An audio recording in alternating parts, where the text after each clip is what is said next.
अभी हमारे साथ एनआईटी लर्निंग के क्यूटी नतीजे आ गए हैं, दूसरी तिमाही के नतीजे आ चुके हैं। उस पर बातचीत करने के लिए कंपनी के ईडी और सीईओ सपनेश लल्ला जुड़ गए हैं। बहुत बहुत शुक्रिया सर, आपने वक्त निकाला हमारे दर्शकों के लिए। सर, आपके जो रेवेन्यू है उसमें करीब करीब 20% के आसपास की ग्रोथ दिखी है, बट EBITDA मार्जिन में कमजोरी देखने को मिल रही है। इसके पीछे की वजह क्या है, क्यों ये कंप्रेशन देखने को मिल रहा है और आगे को लेकर क्या आउटलुक है सर? देखिए, हमने जो गाइडेंस दिया था उस गाइडेंस के अपर एंड पे परफॉर्मेंस रही है। ऑपरेटिंग परफॉर्मेंस स्ट्रेंथन हुई है, रेवेन्यू में काफी अच्छी ग्रोथ हुई है, एबिडा में भी ग्रोथ हुई है।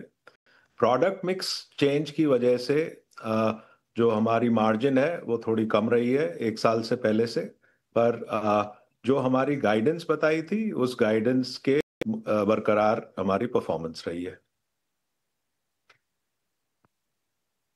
जी सपनेश सर, बहुत शुक्रिया आपका समय देने के लिए। अभिषेक बोल रहा हूं।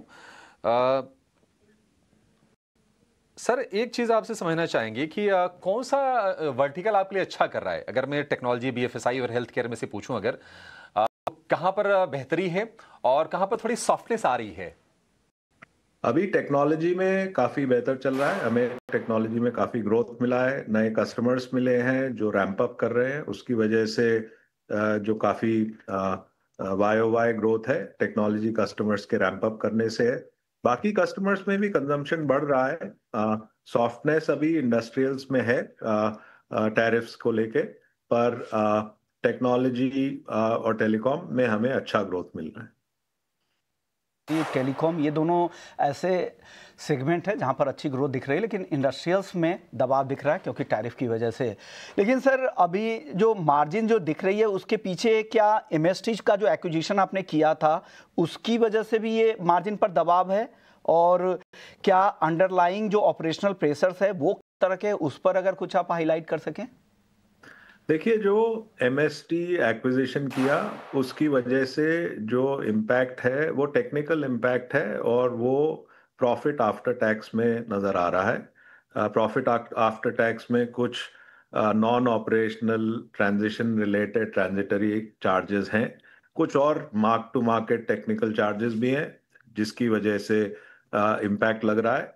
पर एमएसटी का ये छुट्टी का क्वार्टर होता है। जर्मनी में जहाँ पे एमएसटी बेस्ड है वहाँ पे ये क्वार्टर एंडिंग सितंबर छुट्टी का क्वार्टर होता है। और हमने एक्विजिशन कंप्लीट भी मिड जुलाई के आसपास करा, तो एमएसटी का इम्पैक्ट खास नहीं है नंबर्स में। उनका इम्पैक्ट अगले क्वार्टर से, सो अब क्वार्टर एंडिंग दिसंबर से नजर आएगा।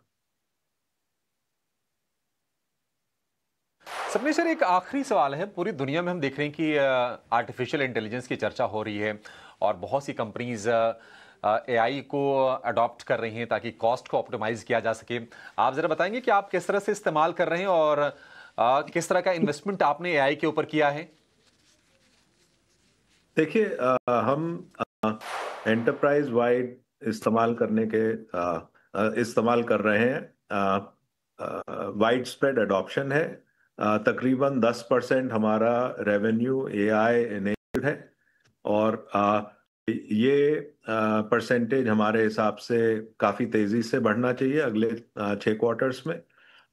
हमारे कस्टमर्स काफ़ी एंथुजियास्टिक हैं एआई को यूज़ करने के लिए। काफ़ी एंटरप्राइज वाइड यूज़ केसेस अब हमारे पायलट्स से अब एंटरप्राइज वाइड यूज़ केसेस बन रहे हैं। तो ओवरऑल हम काफ़ी बुलिश हैं एआई के यूज़ पे। हमारा फोकस सिर्फ कॉस्ट रिडक्शन में नहीं है, हमारा फोकस काफ़ी है कि ट्रेनिंग की इफेक्टिवनेस कैसे बढ़ाई जाए। जो चीज़ें हमें ट्रेनिंग में करना बहुत मुश्किल होता था पहले, वो कैसे आसानी से कर सकें।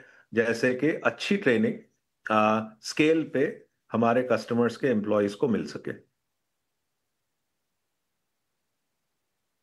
ठीक है सपनेश सर, बहुत शुक्रिया समय देने के लिए और नतीजों के बाद आगे के आउटलुक पर, कंपनी के इनिशिएटिव्स पर जानकारी हमसे साझा करने के लिए। Thank you so much sir, अच्छा लगा आपसे बातचीत करके।